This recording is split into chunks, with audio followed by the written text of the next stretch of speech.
ശക്തിയും തുണയും തരേണം.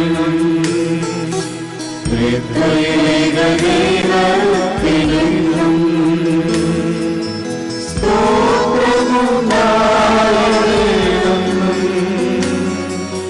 സ്വർഗ്ഗത്തിലെന്നേ വണങ്ങാം. ഞങ്ങൾക്ക് കൃപ നൽകണം.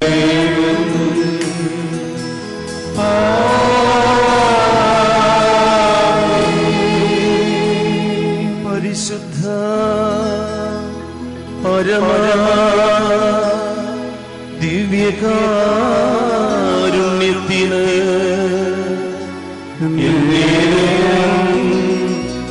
ആരാധനയും സ്തുതിയും പുകഴ്ചയുമുണ്ടായിരിക്കട്ടെ. പരിശുദ്ധ പരമ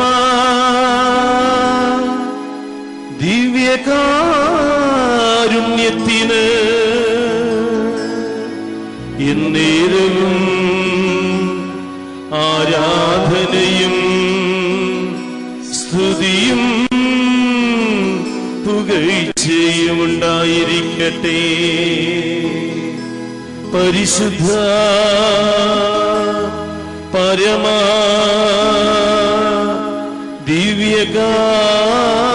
ദിവ്യകാരുണ്യത്തിന്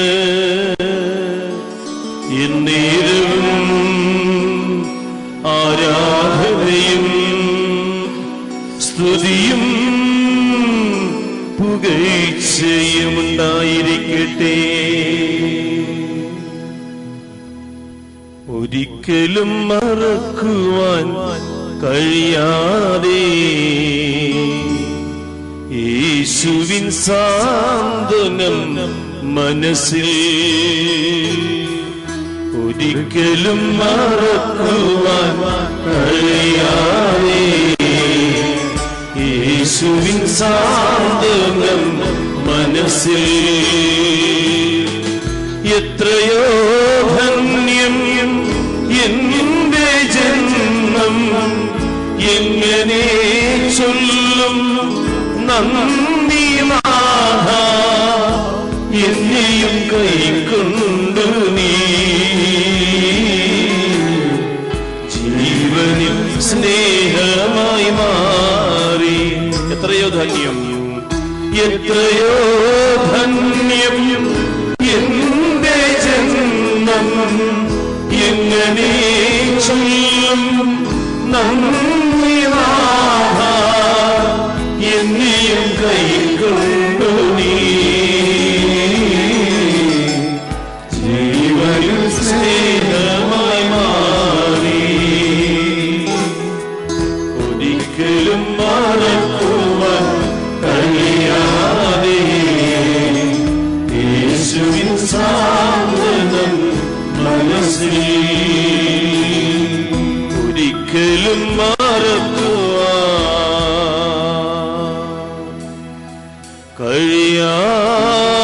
കഴിയാതെ യേശുവിൻ സാന്ത്വനം മനസ്സിൽ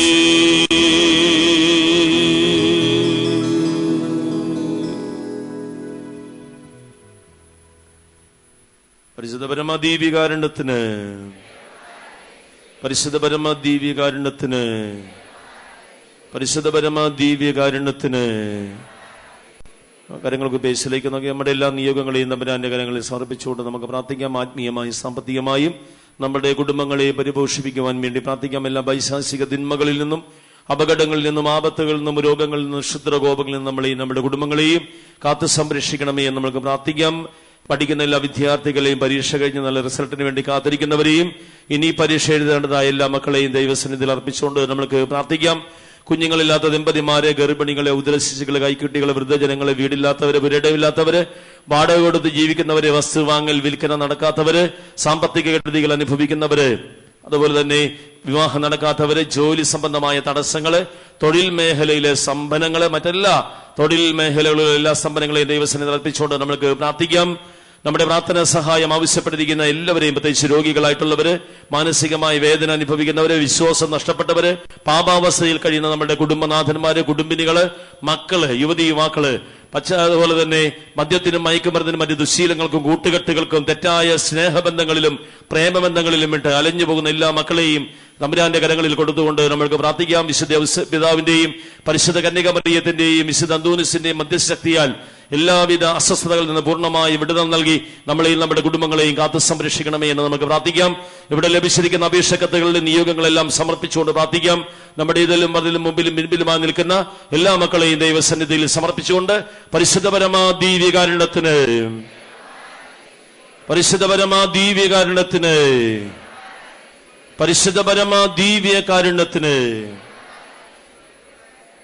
എല്ലാവരും നമ്മള് ഓരോ തിരുക്കർമ്മങ്ങൾക്ക് വരുമ്പോൾ എല്ലാം കഴിഞ്ഞിട്ട് പോകണം. ചിലർ എഴുന്നേറ്റ് പോകുന്നുണ്ട്. പിള്ളേര് പോലും എഴുന്നേറ്റ് പോവുകയാണ്. അവർക്ക് ആരും പെൺപിള്ളേര് കുറെ എണ്ണം ഇപ്പം എഴുന്നേറ്റ് പോയി. അവർക്ക് ഭർത്താവും മക്കളൊന്നും ഇല്ലല്ലോ. അത് വല്ല സിനിമാക്ക് പോകാൻ നേരമായി കാണും, മാറ്റനിക്ക് ആണ് ഓടിയത്. അപ്പം അങ്ങനെ ഒന്നും ചെറുതൊരു പരിപാടിക്ക് വന്ന പല നൊവേനകൾക്കും വചനം പറയുന്നത് ആൾക്ക് ഇഷ്ടമല്ല, എഴുന്നേറ്റ് പോയി. അപ്പം ബുദ്ധിമുട്ടുണ്ടാവുകയെ. ഈ ചെകുത്താൻ അച്ഛന്മാരെ കയറി പിടിക്കുന്ന എപ്പോഴാണെന്നറിയാം. അവര് രോഗശാന്തി കൊടുത്താന്ന് ചെകുത്താൻ പിടിക്കൂല. മാനസാന്തരത്തിന്റെ വചനം പറഞ്ഞ അപ്പ ചെകുത്താൻ അച്ഛന്റെ കഴുത്തിൽ പിടിക്കും. ഉറപ്പാണ്. ചെകുത്താൻ അനങ്ങൂല. രോഗശാന്തി കിട്ടിയത് കൊണ്ടാ, നിങ്ങളുടെ കല്യാണം നടന്നുകൊണ്ടാന്നും ചെകുത്താൻ ഒരു കുഴപ്പമില്ല.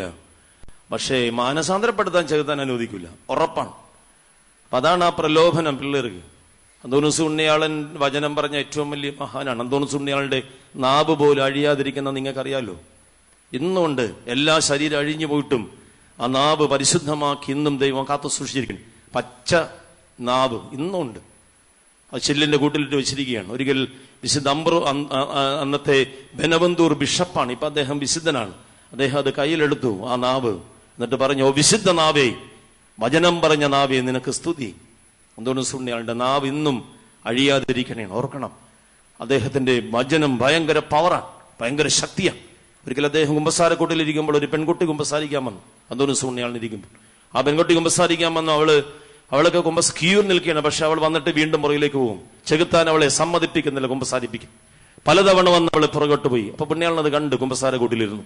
ഇങ്ങനെ നോക്കുമ്പോൾ ചെകുത്താൻ നിങ്ങളെ പിടിച്ചു വലിക്കുക. പോകരുതും, ഇങ്ങോട്ട് പോരും, നീ പോകരുതും, നീ കുമ്പസാരിക്കരുതും, ഇങ്ങനെ പറഞ്ഞുകൊണ്ടിരിക്കുകയാണ് ഇവളുടെ അടുത്ത്. അപ്പൊ പുണ്യാളനത് കാണാനല്ല. പുണ്യാളനെ ഇറങ്ങിച്ചെന്ന് കുമ്പസാരക്കൂട്ടിന്നുണ്ട്. ആട്ടി ഓടിച്ചു, വിട്ടുപോടാ അവളെ, വിട്ടുപോകാൻ. അങ്ങനെ സാത്താനെടുത്ത് ഓടി ആ പെൺകുട്ടി വന്ന് കുമ്പസാരിച്ചു. പുണ്യാളുടെ ചരിത്രം നിങ്ങൾ വായിച്ചു നോക്കിക്കോ. ഇതൊക്കെ സംഭവിക്കുന്നില്ലേ? നമുക്ക് പാപം ചെയ്യാൻ ഒരു കുഴപ്പമില്ല. കുമ്പസാരക്കൂട്ടി വരാൻ അറപ്പാണ്. പാപം ചെയ്യാൻ ഒരു അറപ്പുമില്ല. അച്ഛനിപ്പോ ഇത് കെട്ടുന്ന കാര്യമൊക്കെ പറഞ്ഞ് നല്ലൊരു എമൗണ്ട് ആവും. കാരണം ചൂടിഞ്ഞ് മാറാൻ പോണില്ല. വരും കാലങ്ങളിൽ വെള്ളം പോലും കിട്ടൂല, ഉറപ്പാണ്. 2020 റേഷൻ കടയിൽ നിന്ന് വെള്ളം വാങ്ങണമെന്നാണ് പറയണത്. മഹാരാഷ്ട്രയിൽ ഡാം പോലും വറ്റി. ഞാൻ ഇന്നലെ മൂന്നാർ പോയിട്ടുണ്ടായി. എല്ലാം കത്തിക്കരിഞ്ഞ്. ഇനി ജന്മത്തിയാ മൂന്നാർ പോകില്ലെന്ന് തീരുമാനിച്ചിരിക്കുകയും. ഒന്നുമില്ല കാണാൻ. അതിൽ നല്ല നമ്മുടെ കൊച്ചിയാണ്. കൊച്ചി കണ്ട അച്ചി വേണ്ടെന്നാണല്ലോ പറയല്. ഇത്ര സുന്ദരമാണ്. ഒന്നുമില്ല കാണാൻ. കുറെ ഉണങ്ങിയ കാടുകളായി, വെള്ളമൊന്നുമില്ല, അരുവിയിലൊക്കെ ഒന്നുമില്ല. കുറെ ഉണക്ക ചവർ ഒഴുകി വരുന്നുണ്ട്. ഒഴുകിയല്ല, കാറ്റ് കൊണ്ടുവരുന്നുണ്ട്. എല്ലാം തീർന്ന്. നമ്മൾ നോക്കുക, അതായത് പുതിയ നിയമം, പഴയ നിയമം ഉണ്ടല്ലോ. പഴയ നിയമത്തിന്റെ അവസാന പുസ്തകമാണ് മലാഖി. ഇന്ന് പോയി വായിച്ചു നോക്കിക്കോണ്ട് നിങ്ങൾ. പഴയ നിയമത്തിലെ ഏറ്റവും അവസാനത്തെ പുസ്തകമാണ് മലാഖിയുടെ പുസ്തകം, മലാഖി പ്രവാചകൻ. അതിൽ 4 അധ്യായമുള്ളൂ. 4-ാമത്തെ അധ്യായമാണ് പഴയ നിയമത്തിലെ ഏറ്റവും അവസാനത്തെ അധ്യായം. അതിന്റെ തുടക്കം ഇങ്ങനെയാണ്: 4:1 സൈന്യങ്ങളുടെ കർത്താവ് അരുളി ചെയ്യുന്നു, ഭൂമി തീച്ചൂള പോലെ കത്തുന്ന ദിനം ഇതാ വരുന്നു. അന്ന് ഇനി വരാനൊന്നുമില്ല. ഭൂമി തീച്ചൂള പോലെ കത്തുന്ന ദിനം. സൊമാലിയ പോലെ ആകും കേരളമെന്നാണ് നാസ പറഞ്ഞിരിക്കുന്നത്. നാസ എന്ന് പറഞ്ഞാൽ അറിയാം, അവരാണ് ചന്ദ്രനിൽ പോയ ശാസ്ത്രജ്ഞന്മാർ. അതായത് അമേരിക്കയിലെ ഏറ്റവും വലിയ ബഹിരാകാശ ശാസ്ത്രജ്ഞന്മാരാണ് നാസ. അവരുടെ ആ കൂട്ടത്തെ പറയുന്ന നാസ എന്നാണ്. NASA, NASA. അപ്പൊ അവര് പറയുന്ന കേരളം മരുഭൂമി. കേരളമല്ല, ലോകം മുഴുവനും കത്തിക്കൊണ്ടിരിക്കുകയാണ്. പിന്നെ ഒരു മാർഗമില്ല നമ്മൾക്ക്. ആകെ AC ഫിറ്റ് ചെയ്യാം, പക്ഷെ പുറത്തേക്ക് വരണ്ടേ. AC കിട്ടാനില്ല. പിട്ടാപ്പള്ളിയിൽ ഞാനൊരു ദിവസം ചെന്നപ്പോ AC വേണ്ടി പോയതല്ല. അപ്പൊ പരിചയമുള്ള കടക്കാരൻ, അയാൾ പറയണ 1000 AC ബുക്ക് ചെയ്തിട്ട് ഇതുവരെ കൊടുക്കാൻ പറ്റിയിട്ടില്ല. 2 മാസത്തേക്ക് ഞങ്ങൾ AC ബുക്കിംഗ് എടുക്കണില്ല. ഒരിടത്തും ഇല്ല AC. ഞാനിവിടെ ഫാൻ വാങ്ങിക്കാൻ ചെന്ന് എറണാകുളത്ത്, ഞങ്ങൾക്കവിടെ ധ്യാനകേന്ദ്രത്തിൽ ചൂട് സൈഡിൽ നിന്ന് വെച്ച് കൊടുക്കാൻ വേണ്ടി. ഒരിടത്തും ഇല്ല. 1-2 ഫാൻ ഇരിപ്പുണ്ട്. ബുക്ക് ചെയ്തിട്ട് ഒരാഴ്ച കഴിഞ്ഞിട്ടും പറയണം അച്ഛോ വന്നിട്ടില്ല. അതായത് ചൂടപ്പം പോലെ പോയാണ്, ഫാക്ടറിയിൽ നിന്ന് തന്നെ ഈ ഫാൻ വിറ്റ് പോയി. പക്ഷെ നമ്മൾ നോക്കിക്കുക, നമ്മൾ എന്ത് ഇത്രയുള്ള മനുഷ്യൻ എന്ന് നമ്മൾ ചിന്തിക്കുക. വേറെ ഒന്നുമില്ല, ഇത്രയുള്ള മനുഷ്യൻ, വെറും പൊടി, വെറും പുല്ല്, ഇന്ന് പച്ചയായി നാളെ ഉണങ്ങിപ്പോകുന്ന പുല്ല്. അത്രയുള്ള മനുഷ്യന്റെ ജീവിതം. നമ്മൾ എന്താണ്, നിങ്ങൾ പോയി വായിച്ചു നോക്കിക്കോ. ഉൽപ്പത്തി പുസ്തകം 1-ാം അധ്യായത്തിൽ 16-ാം വചനം കാണാം. എന്താ പറയുന്നതെന്ന് അറിയാമോ? ദൈവമായ കർത്താവ് ഈ ഏദൻ തോട്ടം മനുഷ്യനെയും ഭരമേൽപ്പിച്ചു. എന്താണ് ഏദൻ തോട്ടം പറഞ്ഞ? ഈ ഭൂമി. സൃഷ്ടികർമ്മം കഴിഞ്ഞ് ദൈവമായ കർത്താവ് ഈ ഏദൻ തോട്ടം മനുഷ്യനെ ഭരമേൽപ്പിച്ചു. എന്തിനാണെന്നറിയാം? അതും കൃത്യമായിട്ട് പറയുന്നത് കൃഷി ചെയ്യാനും സംരക്ഷിക്കാനും. വ്യക്തമാണത്, ബൈബിളിൽ എല്ലാം ഉണ്ട്. കൃഷി ചെയ്യാനും സംരക്ഷിക്കാനും നമ്മൾ എന്ത് ചെയ്തു? അതിനെ വെട്ടി നശിപ്പിച്ചു. അതിന്റെ ഫലം ഇന്ന് അനുഭവിച്ചുകൊണ്ടിരിക്കുക. ഇത് വെട്ടിയവന്മാരും എല്ലാം അറിയുന്നുണ്ടാ? അവൻ AC കാറ്, AC മുറി, AC ഹോട്ടല് എല്ലാം ആരനുഭവിക്കണേ? പൊതുജനം കഴുത. എന്നിട്ടും ഏറാൻ പാടം നടക്കുന്നില്ല കുറെ യുവാക്കൾ ഇവരുടെ പുറകെ. എന്ത് ചെയ്തിട്ടാണ് ഇവരൊക്കെ? എന്ത് ചെയ്ത് ഈ നാടിനെ നശിപ്പിച്ചെടുത്തു. ഇത്രേ ഉള്ളൂ. ഇതൊക്കെ അനുഭവിക്കണം. ഒരുത്തൻ ചെയ്യുന്നതിന്റെ ഫലമാണ് നമ്മളൊക്കെ അനുഭവിക്കുന്നത്. മാറി മാറി വരുന്ന ഓരോരുത്തരും. നമ്മുടെ വീട്ടിലെ ഇതൊക്കെ കുടുംബത്തും അങ്ങനെ തന്നെ. ഒരു മകൻ വഴിയല്ല കുടുംബം തകരാൻ. ഒരു മകള് വഴിതെറ്റിയാൽ തീർന്നില്ല കുടുംബം. അതാണ് സക്കേവൂസ് വഴിതെറ്റിയപ്പോൾ യേശു ആ വീട്ടിൽ ചെന്നു. എന്താ പറഞ്ഞത്? സക്കേവൂസ് മാനസാന്തരപ്പെട്ടപ്പോൾ യേശു പറഞ്ഞതെന്നറിയാമോ? നീ ഇന്ന് നിന്റെ കുടുംബം രക്ഷപ്പെട്ടെന്നാണ്. ഒരുത്തൻ മാനസാന്തരപ്പെട്ടപ്പോൾ ഒരു കുടുംബം രക്ഷപ്പെട്ടു. നമ്മുടെ ജീവിതം ഇങ്ങനെയാണ്. ഒരുത്തൻ മതി കുടുംബം കലക്കാൻ, അതുപോലെ ഈ നാട് കലക്കാനും. അങ്ങനെ കലക്കി. ഏതായാലും അച്ഛൻ പറഞ്ഞത് ഇത് കുറെ തണുപ്പ് വരാൻ വേണ്ടിയുള്ള കാര്യങ്ങളാണ് വികാരിയച്ഛൻ മാർട്ടിനച്ഛൻ പറഞ്ഞത്. നമ്മൾ സഹകരിക്കുക. എന്തോരം പൈസ നമ്മൾ വെറുതെ കളയണം, വെള്ളമടിച്ച് എന്തോരം വെറുതെ കളയണം, എന്തോരം തിന്മ ചെയ്ത് പണം കൊടുത്ത് ജീവിക്കുന്നുണ്ട് ഈ നമ്മുടെ ഈ കൊച്ചി പട്ടണത്തിൽ. ഇതൊക്കെ തിന്മകൾ നടക്കുന്ന അനാശാസ്യങ്ങൾ. ഇന്നത്തെ പത്രത്തിൽ നിങ്ങൾ കണ്ടില്ലേ, 2 കൊല്ലാൻ വിധിച്ചിരിക്കുന്ന വിധി. വായിച്ചു നോക്കുക, എല്ലാ പേപ്പറുടെയും മുമ്പിലുണ്ട്. എന്ത് അവിഹിത ബന്ധങ്ങളാണ് ഇതെല്ലാം. ഞാൻ പറയുന്നു, മനുഷ്യൻ എവിടെയോ ദൈവത്തിൽ നിന്ന് അകന്നുപോയി. തീർച്ചയാണത്. അതിന്റെയൊക്കെ പരിണിത ഫലങ്ങളാണ് നമ്മൾ ഇന്ന് അനുഭവിച്ചുകൊണ്ടിരിക്കുന്നത്. ലോകം മുഴുവനും ഇതിനെ പറയുന്നത് കേരളത്തിൽ മാത്രമല്ല, ഗ്ലോബൽ വാർമിംഗ് എന്ന ആഗോളതാപം, കാലാവസ്ഥാ വ്യതിയാനം. ഇക്കഡോറിൽ കണ്ടില്ലേ ഭൂകമ്പം വന്ന് ഇനി അവിടെ സുനാമി ഉണ്ടാവുക ഭീഷണി. ഇങ്ങനെ പല പ്രശ്നങ്ങളും ലോകത്ത് നടന്നുകൊണ്ടിരിക്കുകയും. കാരണം എപ്പോഴും നമുക്കറിയാം, പ്രകൃതിയോട് നമ്മൾ every action will have a reaction. അതാണ്, action will have a reaction. ഓരോ ചെയ്തികളുടെയും ഫലം നമ്മൾ അനുഭവിച്ചേ തീരൂ. അത് നമ്മുടെ ജീവിതത്തിലും. കർമ്മഫലം എന്ന് ഹൈന്ദവർ പറയില്ലേ, സത്യമാണ്. കർമ്മഫലം, നീ ചെയ്ത കർമ്മത്തിന്റെ ഫലം നീ അനുഭവിക്കണം. നമ്മൾ അനുഭവിച്ചുകൊണ്ടിരിക്കുന്നു എല്ലാ കാര്യങ്ങളിലും. കുട്ടി പഠിച്ചാൽ കർമ്മഫലം നല്ല വിജയം. കുട്ടി ഉഴപ്പി നടന്നാൽ അവന്റെ അല്ലെങ്കിൽ അവളുടെ കർമ്മഫലം തോൽവി, പരാജയം. Every action will have a reaction. വിതച്ചത് കൊയ്യും. സത്യം, യേശുവിന്റെ വാക്കതാ. നീ എന്ത് വിതക്കുന്നു അത് നീ കൊയ്യും. നമ്മൾ അനുഭവിച്ചുകൊണ്ടിരിക്കും. അപ്പൊ നമ്മൾ ഈ യോഹന്നാന്റെ സുവിശേഷത്തിൽ സുന്ദരമായ ഒരു സുവിശേഷമുണ്ട്. യോഹന്നാന്റെ പ്രത്യേകത മറ്റു സുവിശേഷങ്ങളിൽ കാണാത്ത പലതും യോഹന്നാനിലുണ്ട്. യോഹന്നാന്റെ സുവിശേഷത്തിൽ 5-ാം അധ്യായത്തിൽ സുന്ദരമായ ഒരു രോഗശാന്തിയുണ്ട്. നിങ്ങളൊന്ന് വായിച്ചു നോക്കണമെന്നല്ലാണ്. ഒത്തിരി പാഠങ്ങൾ പഠിക്കാനുണ്ട്. ഒരു തളർവാദ രോഗി യേശു സൗഖ്യപ്പെടുത്തുന്ന 38 വർഷമായി തളർവാദ രോഗം വന്ന് അവൻ ബെത്സയിദ കുളക്കടവിൽ കിടക്കി. ഇന്നുണ്ട് കേട്ടോ ഈ കുളം. നിങ്ങൾ പാലസ്തീനിൽ പോയ കാണാം, ഇന്നും ഈ കുളമുണ്ട്. ഈ ബെത്സയിദ എന്ന വാക്കിന്റെ അർത്ഥം, അതൊരു സ്ഥലത്തിന്റെ പേരാണ്. ആ വാക്കിന്റെ അർത്ഥം തന്നെ കരുണ കാണിച്ച സ്ഥലമെന്നാണ്. ദൈവത്തിന്റെ കരുണ കാണിച്ച സ്ഥലം ആരോടാണ്? ഈ തളർവാദ രോഗിയോട്. അതാണ് ബെത്സയിദ. അപ്പൊ അവിടെയാണ് ഈ തളർവാദ രോഗി. അവൻ മാത്രമല്ല, ഈ കുളത്തിന്റെ ചുറ്റും ഒത്തിരി രോഗികളാ, 100 കണക്കിന് രോഗികള്. തളർവാദ രോഗം, കുടന്തര്, കുരുടര്, അംഗവഹീലര്, ഇങ്ങനെ ഒത്തിരി രോഗികൾ.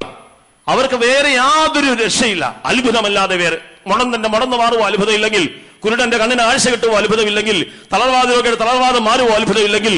അതുകൊണ്ട് തന്നെ അവര് കരുണ കാത്തി കിടക്കണേണ്. യേശുവോടെ വന്ന് കരുണ കാണിക്കാൻ ഈ വെള്ളത്തിന്റെ അതായത് ഒന്ന് കാത്തിരിപ്പാൻ. എന്താണ് കാത്തിരിക്കണേ? എപ്പോഴെങ്കിലും മാലാഖമാര് സ്വർഗത്തിൽ നിന്ന് വന്ന് ഈ ജലം ഇളക്കും.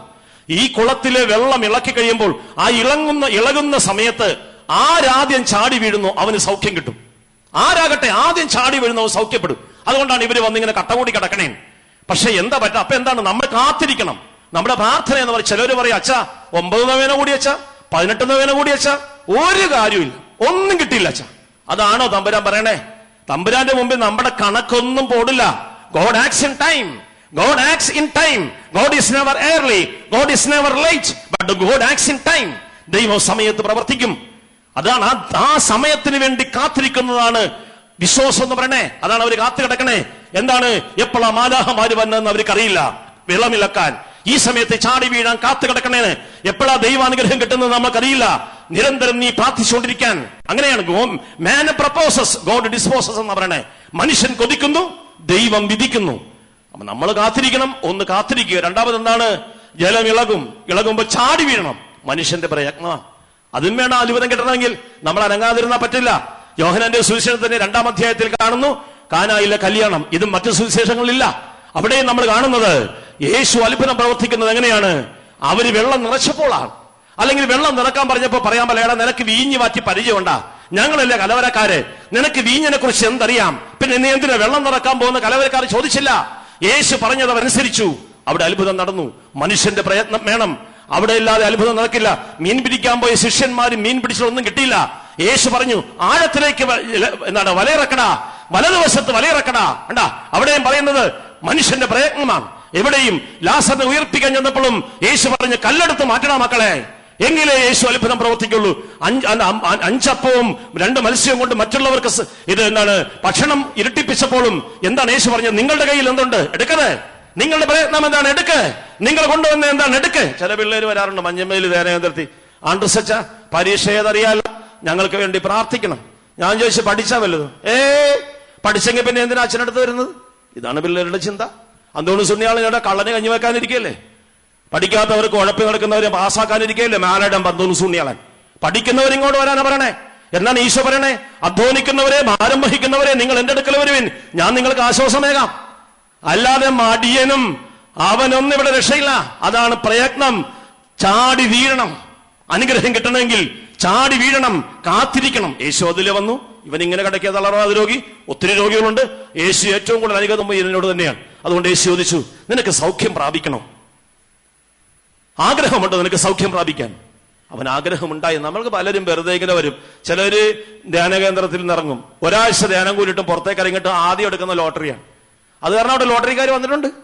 ഇറങ്ങാൻ നോക്കിയൊക്കെ ദേവാവ ചൂടപ്പം പോലെ ലോട്ടറി. ഇന്നത് ധ്യാനകേന്ദ്രത്തിൽ നോക്കിയിട്ട് പുണ്യാളാ കർത്താവേ ഇത്രയും ദിവസം ഞാൻ ഇതിനകത്തായിരുന്നേ, അടിക്കണേ. ചിലര് കണ്ണടച്ചിട്ട് മാതാവേ അന്തോണി സുണ്ണിയാളാ, നല്ലത് കിട്ടണേ, നല്ലത് കിട്ടണേ, അടിക്കണേ, നല്ല നമ്പർ കിട്ടണേ. എന്ത് ധ്യാനം! 5 ദിവസം ധ്യാനം കൂടിയിട്ടും നമ്മൾ ലോട്ടറി ടിക്കറ്റ് അന്വേഷിച്ചു പോയി. ഇതൊക്കെയാണ് ആ ധ്യാനത്തിന്റെ അനുഭവം. അപ്പൊ നമ്മൾ ചിന്തിക്കുക, ഇവിടെ യേശു ചോദിച്ചു നിനക്ക് ആഗ്രഹമുണ്ടോ? ഇപ്പൊ നല്ല ചൂടാണല്ലോ അല്ലേ? നിങ്ങൾ ബസ് സ്റ്റാൻഡിൽ ഒരു ബസ് കിടക്കണേണ്, കുറെ പേരിങ്ങനെ വരികയാണ്.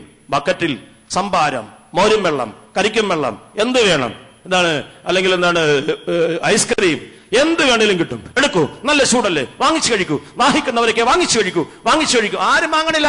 ഇവന് കലികേറി. ഇവൻ പുറത്തേക്ക് ഇറങ്ങിയിട്ട് പറഞ്ഞു, ഹോ എന്തൊരു കഷ്ടം ദൈവമേ, ആർക്കും ദാഹമില്ലല്ലോ. ദാഹം വേണം. അതാണ് പറയുന്നത്, നീർച്ചാലുകൾ തേടി നടക്കും മാൻപേടകളെ പോൽ കർത്താവേ നിന്റെ. അതായത് നീർച്ചാലുകൾ തേടി നടക്കുന്ന മാൻപേടയെ പോലെ കർത്താവേ നിനക്ക് വേണ്ടി ഞങ്ങൾ ദാഹിക്കുന്നു. അതാണ് യേശു പറയുന്നത്, ദാഹിക്കുന്നവർ എന്റെ അടുക്കൽ വരട്ടെ, നിങ്ങൾക്ക് ഞാൻ ജീവജലം തരാം. വെറുതെ വന്ന് മന്ദബുദ്ധികളായിട്ട് ചില പിള്ളേരെ ഞാൻ ശ്രദ്ധിക്കുന്നുണ്ട്. ഇങ്ങനെ ഇവിടെ വന്നിട്ട് എന്നെയൊക്കെ കാണുമ്പോ ഈ പന്തം പെരിച്ചാരനായിട്ട് ഇരിക്കുകയാണ്. ഇതാരാണ് ഈ ഉടുത്ത് നിൽക്കണത്? പിള്ളേർക്ക് ഒരു പരിചയമില്ല. ചില പിള്ളേർക്ക് വെറുതെ ഇങ്ങനെ വന്ന് യാന്ത്രികമായിട്ടിരിക്കുകയാണ്. അതുപോലെ ഷോൾ ഇട്ടുണ്ടോ എന്നെ കണ്ട, തലയിലേ ഇതൊക്കെ ഇട്ടുണ്ടോ വരുന്നത് നല്ലതാണ്. പള്ളി വരുമ്പോ കണ്ട, ഈ ബീച്ചിലൊക്കെ പോകുമ്പോ ഇതൊന്നും വേണ്ട, പള്ളി വരുമ്പോ ഇതൊക്കെ ഇടുന്നത് നല്ലതാണ് കുറച്ചുകൂടി. പള്ളി അങ്ങനെയാണ് പള്ളി പരിശുദ്ധമാണ്, തല എലിടാം. അത് പൗലോസ്ലീഹ തന്നെ പറഞ്ഞിട്ടുണ്ട്. മുസ്ലിങ്ങൾ പള്ളി സ്ത്രീകളെ കയറ്റാത്തത് അതുകൊണ്ടാണ്. ആ പ്രാർത്ഥനയ്ക്ക് ഭംഗം വരാതിരിക്കാനാണ്. അച്ഛൻ വഴക്കുവരുന്നതല്ല, അത് ചെയ്യണം. അത് ദൈവത്തോട് കാണിക്കുന്ന ആദരവാണ്. മോശയോട് പറഞ്ഞാൽ നീ നിൽക്കുന്നതും പരിശുദ്ധമാണ്, അത് അശുദ്ധമാക്കരുതും. ചെരിപ്പഴിച്ചിട്ട് കയറാൻ സത്യമാണത്. നമ്മ ചെരിപ്പിടും, പക്ഷെ തലയിലൊന്നുമില്ല. ശരിയല്ല, തലയിലൊക്കെ ഇടണം. അവിടെയൊക്കെ അനുഗ്രഹം കിട്ടും. ദൈവത്തെ മാനിച്ചാൽ ദൈവം നമ്മളെ മാനിക്കും, അല്ലെങ്കിൽ മാനിക്കില്ല. ഉറപ്പാണത്. നമ്മുടെ മുഖം മാടിയാൽ ദൈവത്തിന്റെ മുഖം, നിന്റെ മുഖം മാടിയാൽ ദൈവത്തിൻ മുഖം വാടും. നീ തെറ്റായി വന്നാ ദൈവത്തിന്റെ മുഖം വാടും. അതുകൊണ്ട് ഇനിയൊക്കെ ശ്രദ്ധിക്കണം. കണ്ടേ, പള്ളിയിലൊക്കെ വരുമ്പോ ഇതൊക്കെ ഇട്ടുണ്ടോ തന്നെ, അപ്പൊ കൂടുതൽ അനുഗ്രഹങ്ങൾ കിട്ടും. അപ്പൊ ഏതായാലും ഇവനോട് ചോദിച്ചു, ഇവന് സൗഖ്യം പ്രാപിക്കണം. യേശു എന്താ പറഞ്ഞാന്നറിയാമോ? ഇടക്കിടക്കയും എടുത്ത് നടക്കടാ, തളർവാദ രോഗിയോട് പറയണേ, 38 വർഷമായ തളർവാദ രോഗം പിടിവിട്ടവനോട് നീ കിടക്കയുമെടുത്ത് നടക്കട. അവൻ ഓടി. നോക്കിക്ക്, അട്ടയെപ്പോലെ കിടന്നവൻ പുലിയെപ്പോലെ ഓടിയും. നമ്മുടെയൊക്കെ ജീവിതം ഇങ്ങനെയല്ലേ? ഉയർപ്പ് കഴിഞ്ഞിട്ടും നമ്മൾ കല്ലറയിലാണ് പലരും. മദ്യത്തിന്റെ കല്ലറയിൽ, വ്യഭിചാരത്തിന്റെ കല്ലറയിൽ, അവിഹിത ബന്ധത്തിന്റെ കല്ലറയിൽ, പാപത്തിന്റെ കല്ലറയിൽ, അലസതയുടെ കല്ലറയിൽ, തിന്മയുടെ കല്ലറയിൽ. നമുക്ക് ഉയർപ്പില്ല. ഇതാ 38 വർഷം കിടന്നവൻ എഴുന്നേറ്റ് ഓടിയൻ. അത്ഭുതം തോന്നി. യഹൂദര് ചോദിച്ചടാ, എന്ത് പറ്റി 38 വർഷം നീ ഇങ്ങനെ നടന്നിട്ട്? ആരാ നിന്നെ സൗഖ്യപ്പെടുത്തിയത്? ആരാ നിനക്ക് സൗഖ്യം നൽകിയെന്ന്? അവൻ പറഞ്ഞു, എനിക്കറിയില്ല, ഒരുത്തന് എനിക്ക് സൗഖ്യം നൽകി. അവൻ നോക്കിയിട്ട് ആളെ കാണാനില്ല. നോക്കിക്കേ, അത്ഭുതം കൊടുത്ത ആളെ കാണാനേ ഇല്ല, യേശുവിനെ കാണാനേ ഇല്ല. യഹൂദർക്ക് നിർബന്ധം. എന്താ കാര്യം? തട്ടിക്കളയാനാണേ. യഹൂദർ ഇവനെ നോക്കി നടക്കാൻ, യേശുവിനെ നോക്കി എങ്ങനെയെങ്കിലും കൈ കെട്ടിയാ തട്ടാൻ. അതുകൊണ്ട് യേശു, ആ നിനക്ക് സൗഖ്യം നൽകിയേ? എനിക്കറിയില്ല. ആരോ സൗഖ്യം നൽകി, അവനവന്റെ പണിക്ക് പോയി. നോക്കിക്കേ, നമ്മുടെയൊക്കെ ധ്യാനഗുരുക്കന്മാര് കണ്ടിട്ടില്ലേ? മുഴുവനും ഇങ്ങനെ പ്രചരണമാണ്. കർത്താവിനൊന്നും ആർക്കും വേണ്ട, കർത്താവിനെ ആർക്കും വേണ്ട. ഈ ബ്രദറിനെ സൗഖ്യപ്പെടുത്തി, ഈ അച്ഛനെ സൗഖ്യപ്പെടുത്തി, എവിടെ നോക്കിയാലും കർത്താവിന്റെ പ്ലസ് അല്ല. ഇന്ന് മുഴുവനും ധ്യാനഗുരുക്കന്മാരുടെ പ്ലസ്സാ. എന്നിട്ട് എന്ത് നേടി? ഈ വചനം വിറ്റ് ജീവിച്ചിട്ട് എന്ത് നേടി? ആർക്കെങ്കിലും മാറ്റമുണ്ടോ? വരില്ല. പ്രഘോഷിക്കേണ്ടത് യേശുവിനെയാണ്, അല്ലാണ്ട് എന്നെയാ. അവിടെ മാനസാന്തരം നടക്കില്ല. പല ധ്യാനഗുരുക്കന്മാരും അങ്ങനെ ആയിപ്പോയി. അവരുടെ ബ്ലസ്സാണ് ഇങ്ങനെ മൂപ്പിച്ചു വെച്ചിരിക്കണേ. കർത്താവിനെ ആർക്കും വേണ്ട, ധ്യാനഗുരുക്കന്മാർക്കും വേണ്ട.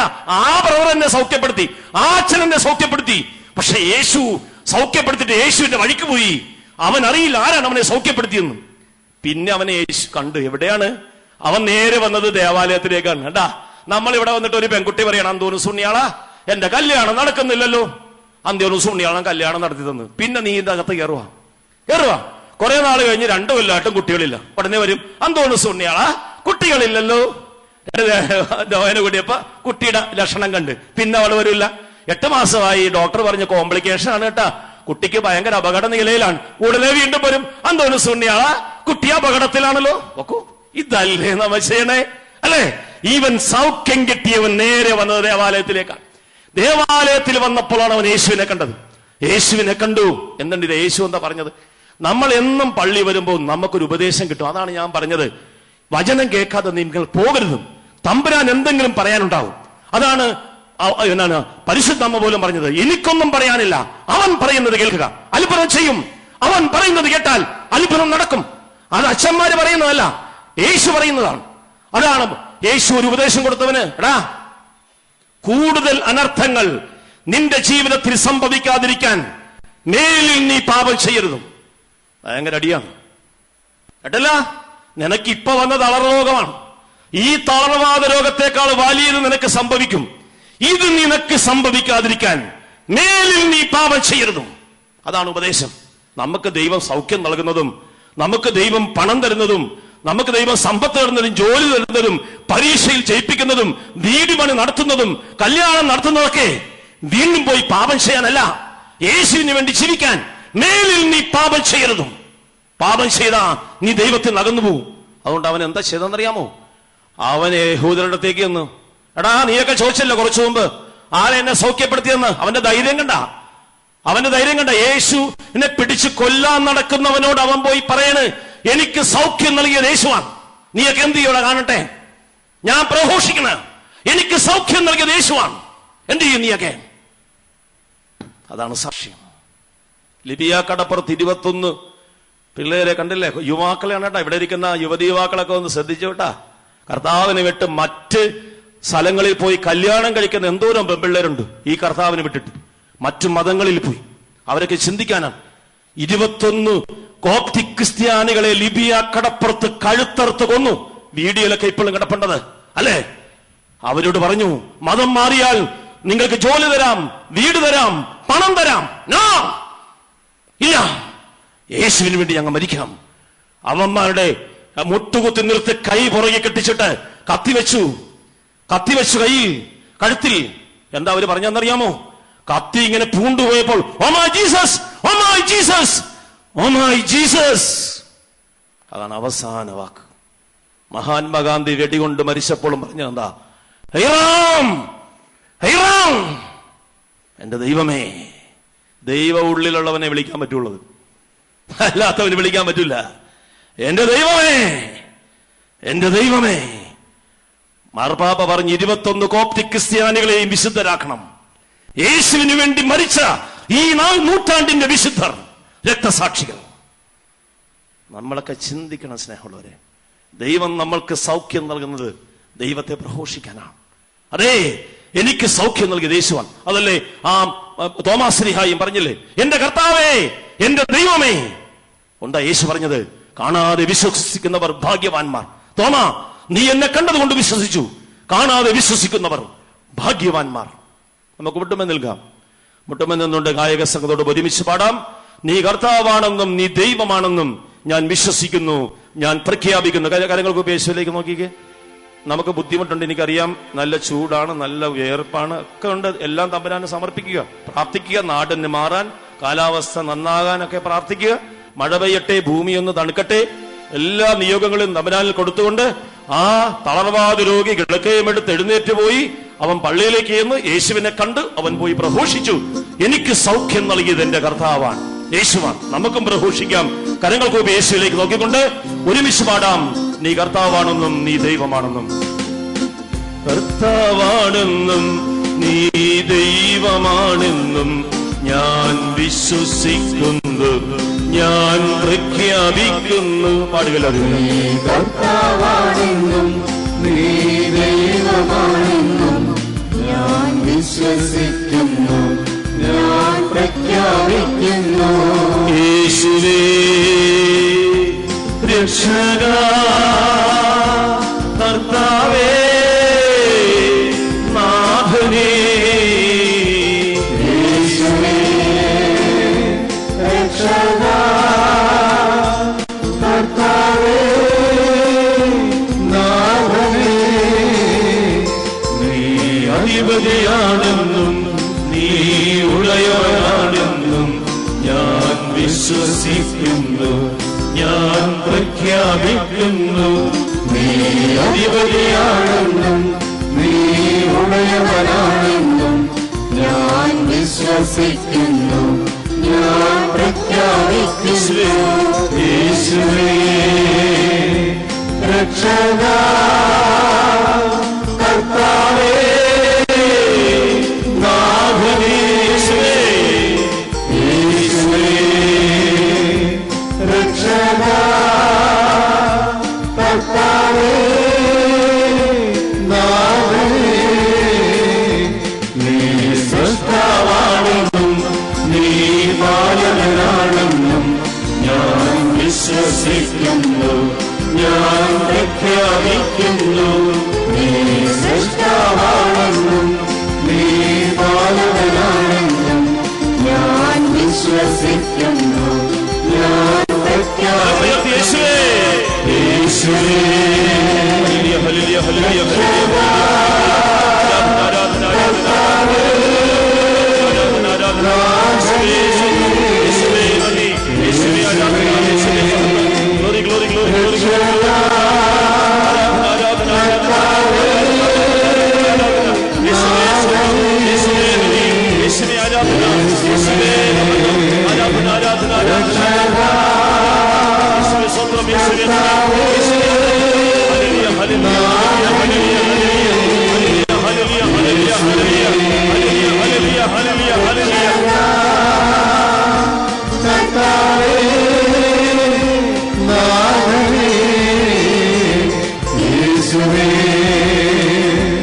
രക്ഷകാ, കർത്താവേ നാഥനേ.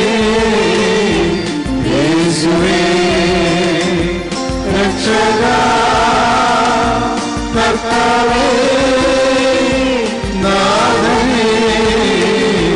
യേശുവേ രക്ഷകാ, കർത്താവേ നാഥനേ.